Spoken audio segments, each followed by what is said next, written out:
Nabigla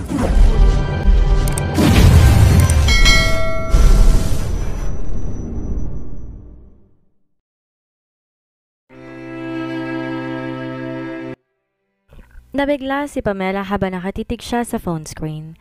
May maamot na kangkiting mukha sa screen nang tanggapin niyang video call. Anong ginagawa mo?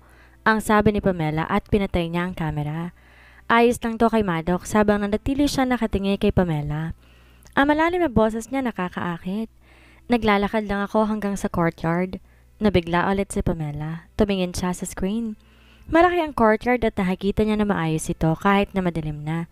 May mga iba't ibang magagandang gusali na may iba't ibang tangkad sa likod ni Maddox.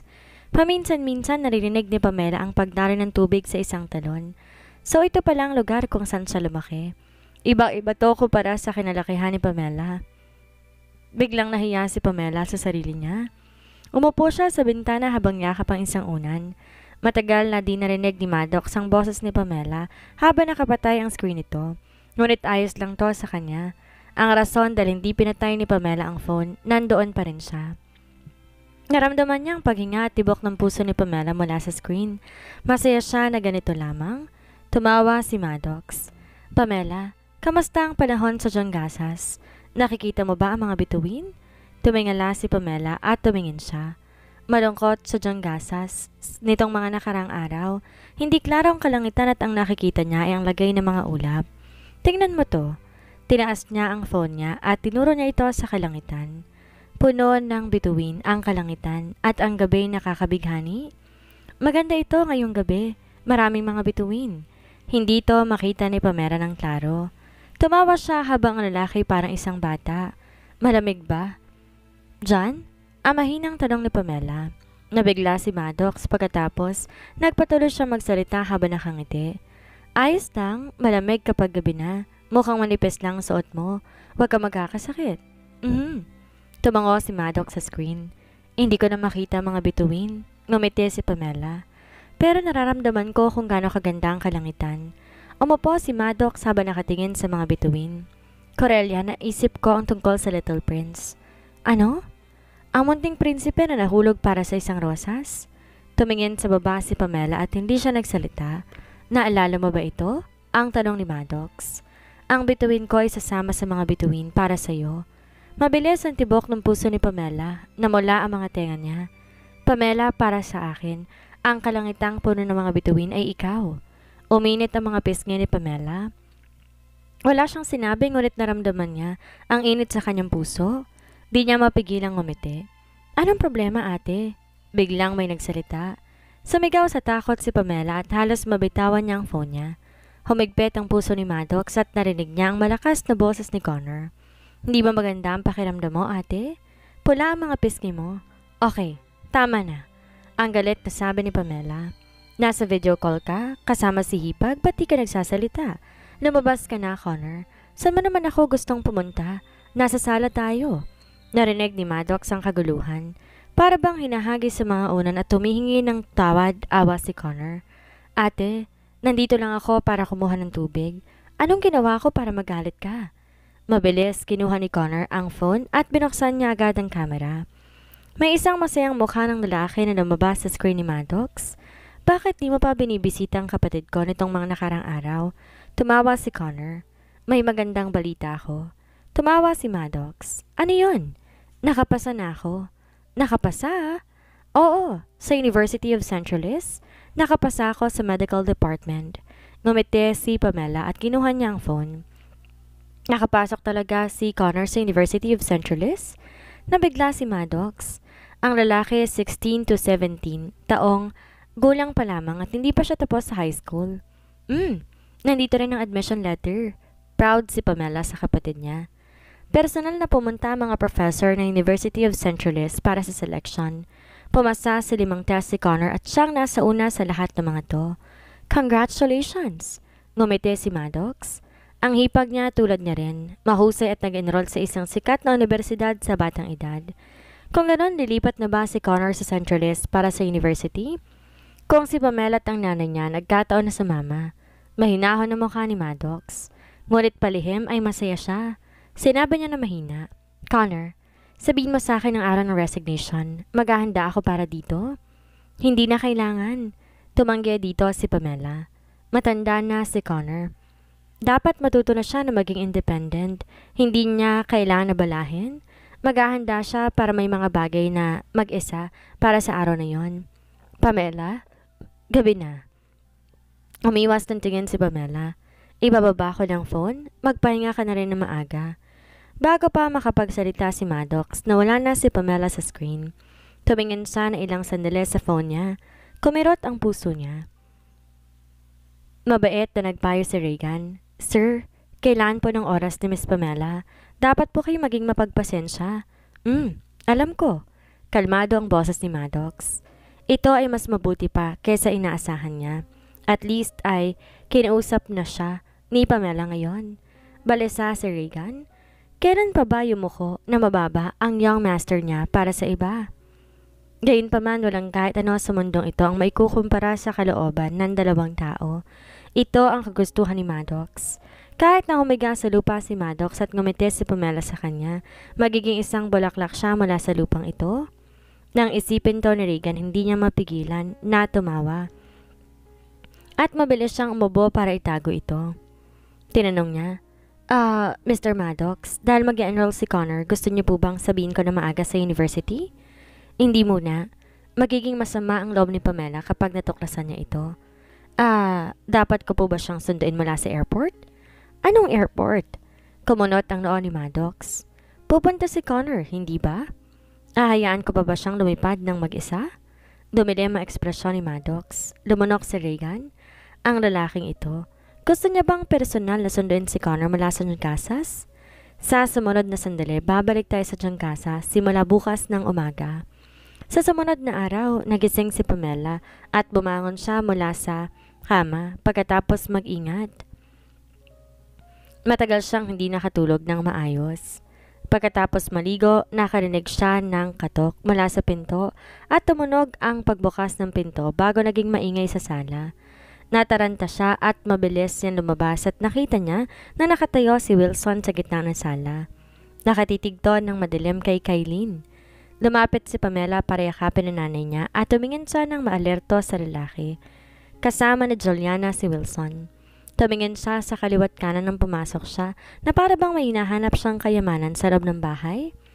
Malamig na sinabi ni Wilson, Kylene, maraming taon na ang lumipas. Wala ka bang balak na ibigay yon sa akin? Medyo nanginig si Kylene. Maraming taon na ang lumipas at hindi pa rin sumusuko. Huwag mong kalimutan na ang nag-alaga sa'yo noon. Malupit ng tingin ni Wilson. Sinabi mo ba na babayaran mo ang kabaitan ko? Pero tumanggi ka na ibigay sa akin yon hanggang ngayon. Ito ba ang tinatawag mo na kabayaran? Maputla si Kylene habang nanginginig siya. Ang mga mata niya ay medyo pula habang nakatitig siya kay Wilson na para bang may nakita siyang isang multo. Totoo nga inaalagaan siya ni Wilson noon, ngunit sinira din siya nito. Nakumbinsi siya ni Wilson na anak nito si Pamela at muntik na ng kamuhian si Pamela. Ang mga alaala ng mga nakarang taon bumalik sa isip ni Kylene na parang isang malakas na alon. Ang sakit at kadiliman ay parang mga sugat na ayaw niyang bisitahin ulit sa bahay na ito. Iniisip mo pa rin ba ang tungkol sa lalaking iyon? Gumisi si Wilson. Matagal na siyang nagpakasal at may mga anak na siya. Matagal na siyang may ayaw sa'yo. Siya ang namuna sa mga Miller at ginamit ka niya para makuha ang layunin niya pagkatapos sinipa ka niya lang sa tabi? Tama na! Sumigaw si Kylene. Tinakpan niya mga tenga niya. Ako lang ang tayong tao sa mundo na ito at mabait sa'yo. Naging nakakatakot ang mukha ni Wilson. Kylene, ang group ay pumasok na sa bagong market. Kapag nabuo na matagumpay ang gamot na ito, edi imposible to? Ang sigaw ni Kylene. Huwag mo na tong pag-isipan pa, sinira ko na to. Wala na to sa akin ngayon. Hindi lang ikaw ang di makakakuha nito. Walang kahit sino mula sa mga Miller ang pwedeng kumuha nito. Ikaw. Tinaas ni Wilson ang kamay niya. Ngunit mabilis lumapit si Pamela para pigilan siya. Wala itong kinalaman sa'yo. Lumayas ka. Hindi ko alam kung anong pag-uusapan ninyo pero wag mo nang abalahin pa ang mom ko. Walang takot si Pamela. Bahay ko to. Tatawag ako ng pulis kapag hindi ka umalis ngayon ha. Pamela, ikaw... Dad, sumingit si Juliana. Huwag mo nang tanongin ang baliw na to. Ang hinahanap ninyo ay maaaring nasa bahay pa na to. Tayo na lang mismo maghanap. Huminto si Wilson at tumango siya. Di inaasahan ni Pamela na maging walang hiya siya at nilabanan niya si Julia. Ngunit tinawakan ni Wilson ang braso niya at tinulak siya sa tabi nito. Nawala ng balanse si Pamela at tumama siya sa pader. Tumayo siya kahit na nasaktan siya at balisa siyang tumingin sa phone niya para tumawag ng pulis nang mag-ring ang doorbell. Di niya mapigilan ang mga luha niya sa oras na nakita niya si Maddox. Ano nangyayari dito? Pumasok si Maddox at nakita niyang kaguluhan sa bahay. May hinahanap si Wilson at Juliana sa buong bahay habang si Kylene ay nasa isang sulok at maputla ang kanyang mukha. Agad na nagsalita si Maddox. Anong ginagawa mo? Nanunuya si Wilson. Denver, huwag kang makialam dito. Kinukuha ko lang ang dapat ay sa akin. Hindi ito sa kanya? Hinagat ni Pamela ang mga labi niya. Sa nanay ko to. Istrikto at malupit na ekspresyon ni Maddox nang tumingin siya kay Wilson. Magpatuloy na si Maddox sa paghahanap ng bigla. Hinila ni Juliana ang manggas ng damit niya at tumingin ito sa kanya. Anong problema, Juliana? Tumunok si Juliana at nagdadalawang isip siya na nagsalita. Takot ka sa kanya? Ang tingin ni Wilson puro ng paghamak. Anong kinatatakutan mo? Huwag mong isiping mahalaga ka lang dahil lang malapit kay mga steward sa amin ngayon. Wala na mga steward ngayon at wala itong kinalaman sa akin. Ang malamig na sinabi ni Maddox. Pero basta't nandito ako, hindi ko hahayaan na hawak mong bahay na to. Sumingkit ang mga mata ni Wilson. Walang hiya ka para kalabanin ako? Ngumisi si Maddox at lumapit siya. Ang mga mata niya na kay Wilson, ngunit ang kamay niya ay tumaas para sakalin sa Juliana sa labi. Natakot si Wilson. Sa isang iglap si Maddox ay tinulak si Juliana sa pader habang nakahawak sa leeg nito. Nagiging asul ang mukha ni Juliana dahil hirap siyang huminga at hindi siya makapagsalita kahit na nakabukas ang bibig niya. Denver? Nataranta si Wilson. Anong gusto mo? Gusto ko lang sabihin sa'yo. Matagal bago nagsalita si Maddox. Ang tingin niya ay matalas. Hawakan ninyo ulit ang pamilya na to at sasakalin ko siya hanggang sa mamatay siya. Wilson Murphy, gusto mo bang magpustahan tayo? Gumisi si Maddox. Kahit mamatay kayo ni Juliana ngayong araw dito, kayong dalawa, dadagdag lang sa mga taong missing sa lungsod na ito at di ako magiging isang kriminal. Ikaw, isipin mo muna kung anong suportang meron ng iba bago mo sila awayin. Nakakatakot ang presensya ni Maddox at di mapigilan ni Wilson na umatras. Parang hindi na to kakayanin ni Juliana habang sinubukan niyang tumakas. Maligim na sinabi ni Maddox. Wilson Murphy, pag-isipan mo to na mabuti. Magpapatuloy ka ba sa pakikipaglaban sa akin? O lalayas ka ba kasama tong anak mong walang utak? Napaluhod si Wilson. Ang boses niya ay nanginginig na magsalita siya. Bitawan mong anak ko, aalis na kami ngayon. Aalis? Ngumisi si Maddox. Naintindihan mo ba ang mga salita ko, Miss Murphy? Sinabi ko, lumayas ka. Lumawag ang hawak niya at bumagsak si Juliana sa sahig. Gumagapang to palayo. Walang nakuha si Wilson kundi kahihiyan. Nang umalis siya, ayaw sumunod sa kanya ng mga binti niya at gumapang siya palabas sa parang isang aso. Ang bahay bumalik sa pagiging payapa. Mabilis pinakalma ni Pamela ang nanay niya at pinasandal niya to sa braso niya habang nakaakbay siya dito. Hindi mapigilan ni Kylene ang panginig habang tumutulong luha sa kanyang maputlang mukha. Mom? Dinala ni Pamela ang gamot at pinainom niya ito kay Kylene. Nasaan ang kahon? Nataranta si Kylene. Pamela ang kahon, nasan to? Mom, wag po kayo mag-alala. Inawakan ni Pamela ang kamay ni Kylene. Nasa akin po ito. Tinabi ko to na mabuti, wag mo tong iwawala. Hindi po ito mawawala, Mom. Pamela, itong iiwan ko sa inyo ni Connor. Gumana ng gamot na pampakalma at tumahimik na si Kylene. Mabagal na nawalan siya ng malay at pumikit ang kanyang mga mata. Nang makatulog na siya, umalis ng kwarto si Pamela. Maraming nasa isip niya. Tumingala siya at nakita niya mga mata ni Maddox. Pinasalamatan ni Cordella si Maddox. Salamat. Kailangan pa bang salamat sa ating dalawa? Napabunto hininga si Maddox at parang nakakunot ang noo. Bakit pumunta dito si Wilson? Hindi ko rin alam. Natatakot pa rin si Pamela habang iniisip niya ito. Kung di dumating si Maddox at bumalik ang sakit ng nanay niya, anong gagawin niya na mag-isa? Pumasok siya at tinanong niya, naibigay ni Mom sa kanyang isang bagay? Ano yun? Baka ang laman ng box. Kinagat ni Pamela ang mga labi niya. Pinahalagaan ng mom ko ang box pero nakakandado ito at sinabi niyang wag ko tong buksan. Nag-isip na mabuti si Maddox at naalala niya ang box na nasa bedroom nila. Noong nakita niya ang pattern nito, naisip niya na parang pamilyar ito. Pamela? Inawakan niya ang kamay ni Pamela. Nabigla si Pamela at gusto niyang lumayo. Ngunit mahigpit ang hawak ni Maddox kaya hindi siya makagalaw. Tumingin ng seryoso si Maddox kay Pamela. Pamela, dalhin mo si mom at sumama kayo sa akin sa Centralis? Anong sinabi mo? Makinig ka sa akin ngayon. Determinado si Maddox. Kung ano man laman ang box dahil gusto to ni Wilson, siguradong babalik siya. Pero hindi ko alam kung nandito ako sa sunod na bumalik siya. Ang pinakamagandang solusyon, pumunta at tumira kay ni Mom at ni Connor sa Centralis na magkakasama. Ngumiti siya ng malambing. Huwag ka mag-alala. Poprotektahan ko kayong lahat at may importante akong gagawin kapag dumating ako sa Centralis. Ano yun? Nabigla si Pamela. Mahinay na hinawakan ni Maddox ang kamay ni Pamela. Kailangan mong tapusin agad ang kasal mo kay Denver Stewart?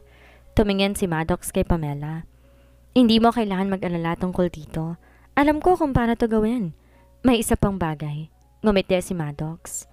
Pakiusap pamunuan mong project sa western suburbs ng Centralis, Miss Pamela Murphy.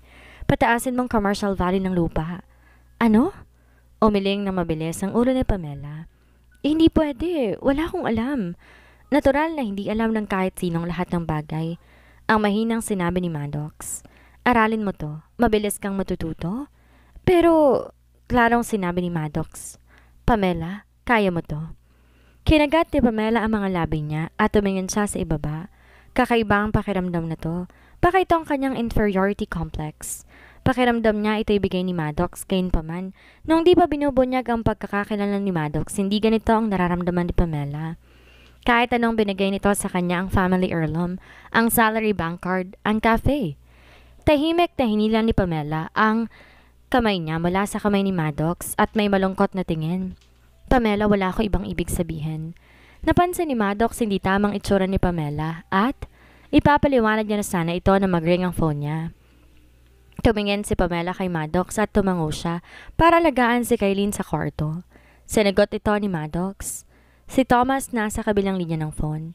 Kinuha ko ang mga taong gusto mo. Nandito sila sa lugar ko. Salamat. Ang sagot ni Maddox nang may malalim na tono. Sige, ang mga taong ito ba ay may sama ng loob sa'yo? Ngumisi si Thomas. Ano ang gusto mong gawin sa kanila? Marami akong mga torture device dito. Ako nang bahala para sa'yo? Hindi. Ang gusto ko lang gawin ay isang bagay. Tinapos ni Maddox ang phone call. Bago pa siya lumapit kay Thomas, bumalik siya sa narentahang bahay at nakita niya ang marriage certificate sa cabinet. Tumawa siya ng mahina at kinuha niya ang mga to. Ngunit nung paalis na siya, nakita niya ang kahoy na box sa isang tabi. Ang copper lock ay mukhang detalyado at malamang hindi kayang buksan ng mga regular na susi. Anong matagal nang gustong gawin ni Wilson? Kumunot ang noo ni Maddox? Maraming dumaan sa isipan niya, kaya nga lang, wala siyang oras para pag-isipan to. Dahil mahalagang makuha niya ang gusto niya na mangyari. Sinara niya ang pinto at tumiretso siya sa euphoria. Dinala ni Thomas lahat ng tao sa madilim na kwarto. Ang mga taong to'y nakaluhod sa seg habang ang mga kamay nila nasa ulo na. Nang napatingin sila sa taas at nakita nila ang mga agresibong lalaki na may blankong mga mukha. Natakot sila na makita nila ang tingin ng mga to.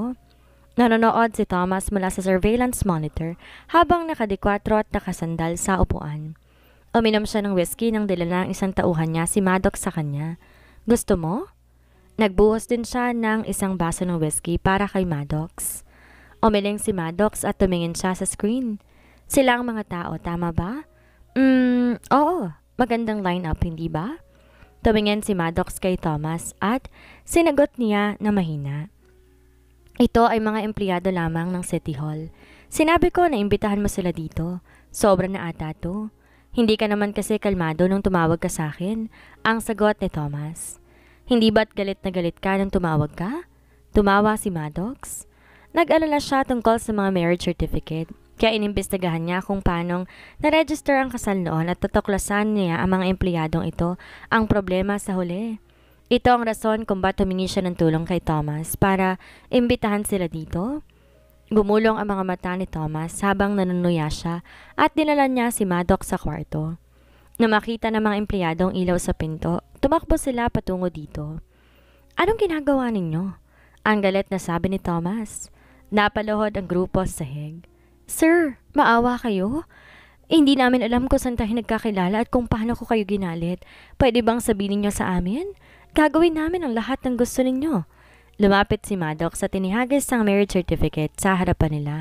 Ito ay ang dalawang tao sa marriage certificate. Gustong tapusin ang kasal nila. Tumingin si Maddox ng malamig sa kanila.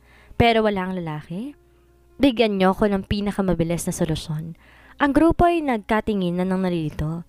May ilaw sa ibabaw nila upang mabasa nila ang mga detalye sa mga certificate. Si Denver Stewart? Ang isa sa kanila nakilala ang pangalan na ito at tinanong niya ng nanginginig. Hindi po ba? Ito ang manugang ng mga Murphy? Kilala mo siya?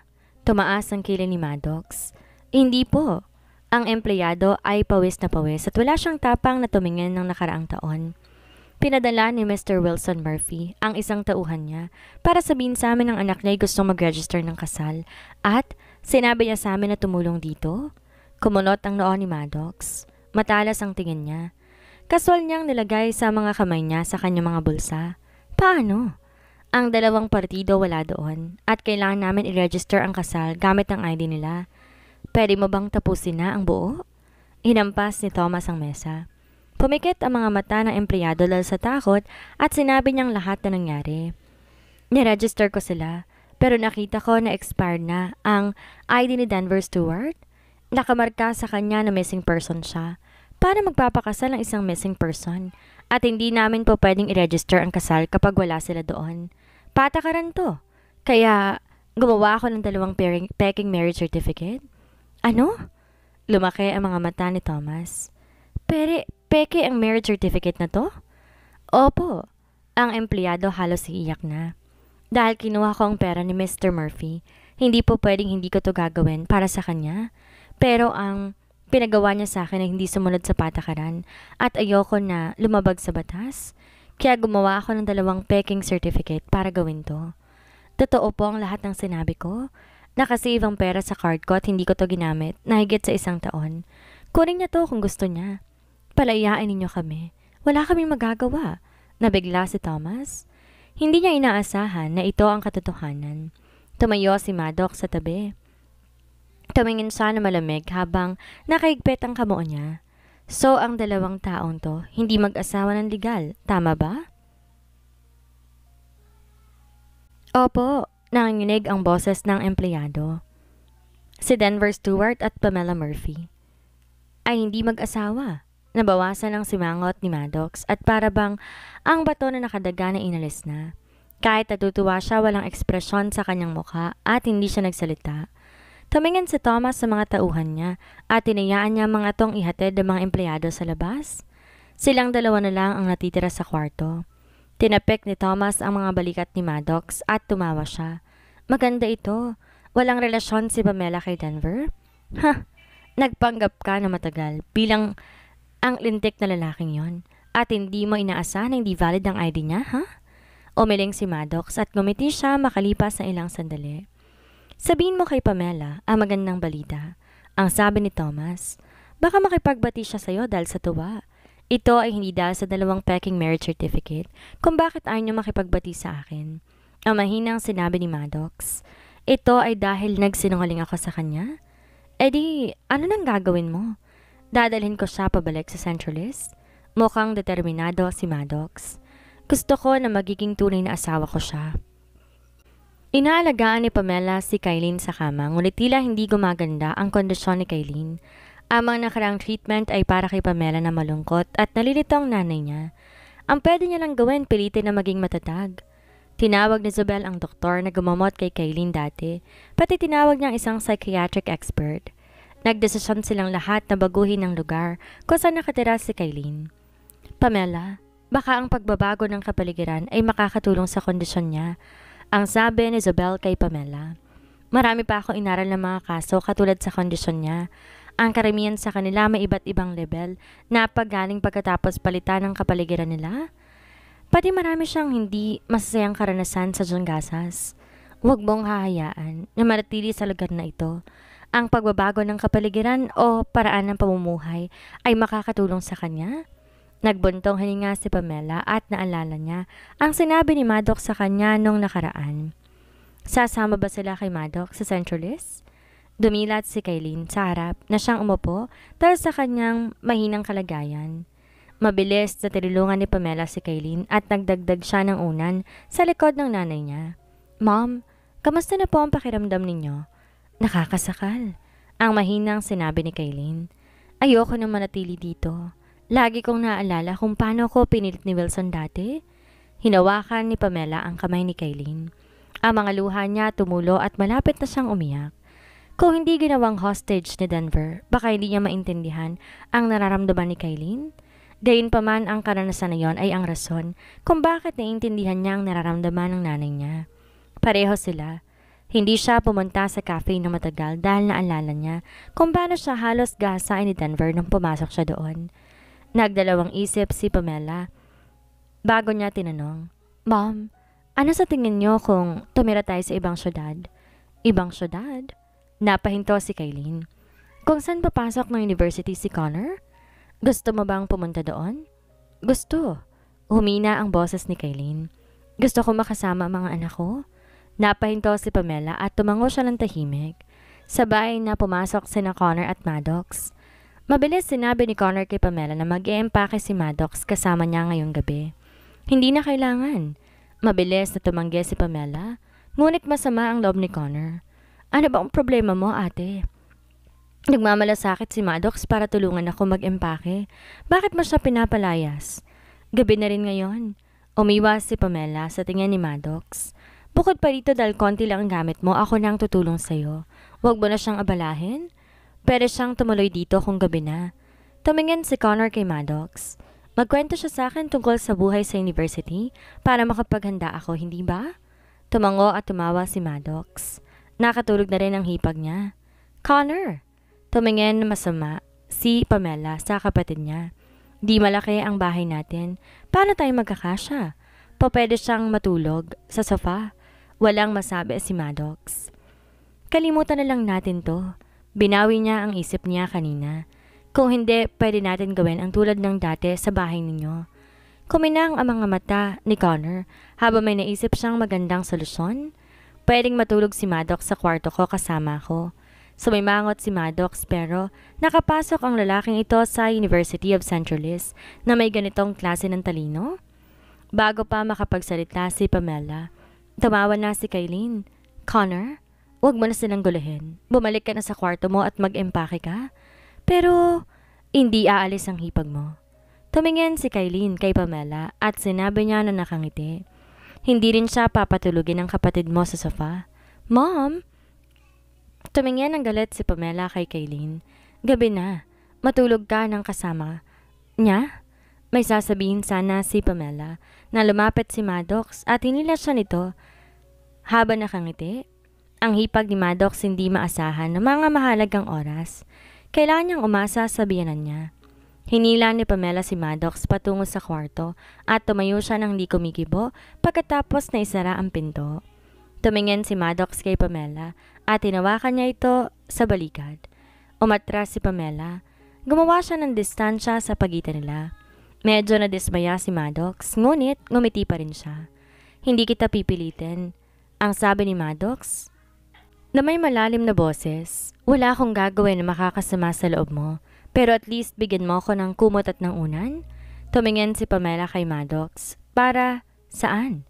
Matutulog ako dito? Tumuro si Maddox sa sahig. Maliit ang kwarto ni Pamela at hindi kasya dito ang sofa. Akala niya sasabihin ni Maddox na gabi na at mas mabuti na lang na umalis. Gayunpaman mas pipiliin ni Maddox na matulog sa malamig na sahig at manatili na lamang kasama si Pamela. Naramdaman ni Pamela na medyo sumuko na siya at kabado magkadikit ang mga kamay niya. Pagkatapos ng ilang sandali na katahimikan, naglabas siya ng ilang kumot mula sa aparador. Ang mga kumot ay makapal, ngunit malamig at matigas pa rin na matulog sa sahig. Gayunpaman masaya si Maddox at kontento siya habang nakahiga siya at kinukumbinsi niya si Pamela na pumunta sa kama. Mabagal na naglagay ng kumot si Pamela sa sarili niya at hindi siya makatulog ng buong gabi. Hindi rin tulog si Maddox. Nakarinig siya ng mga kilos ni Pamela sa dilim. Pamela? Tumunog ang namamaos na boses ni Maddox sa dilim. Hindi ka pa tulog? Mag-usap pala kayo. Kinagat ni Pamela ang labi niya at halos huminto ang puso niya. Palihim siyang tinignan mula sa kama. Ang likod ni Maddox ay nakaharap sa kanya. May silver na ilaw na sumisilip mula sa bintana. Ang likod ni Maddox at ang mga linya ng muscle nito medyo nakikita. Humigpit ang puso ni Pamela. Ang lalaking to ay may hawak dati ng mundo ni Pamela at para kay Pamela lang. Ngayon at tumingin si Pamela sa likod ni Maddox. Bigla niyang gustong yakapin to. Humiga si Pamela at tinakpan niya ang kalahati ng mukha niya gamit ang kumot. Sinubukan niyang pakalmahin ang mabilis sa tibok ng puso niya. Mahinang tanong ni Maddox. Pamela, ayaw mo pa rin bang pumunta sa Centralist kasama ko? Nanatiling tahimik si Pamela. Huminga na malalim si Maddox. Aaminin ko ang kasalanan ko na itinago ko ang pagkakakilanlan ko. At magiging tapat ako na akala ko'y wala akong kinabukasan kasama ka noong magkasama tayo. Humigpit ang hawak ni Pamela sa blanket habang nanginginig ang mga kamay.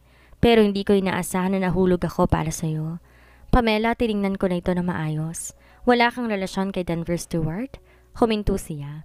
Kaya pwede mo ba akong bigyan ng pagkakataon at bumalik tayo sa unang beses tayong magkasama? Anong sinabi mo? Nabigla si Pamela. Gusto ko ng pagkakataong bumalik sa nakaraan.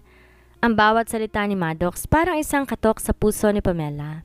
Sasabihin ko sa iyo kung sino ako simula pa lang at mamahalin kita ng bukas bilang si Maddox Crawford.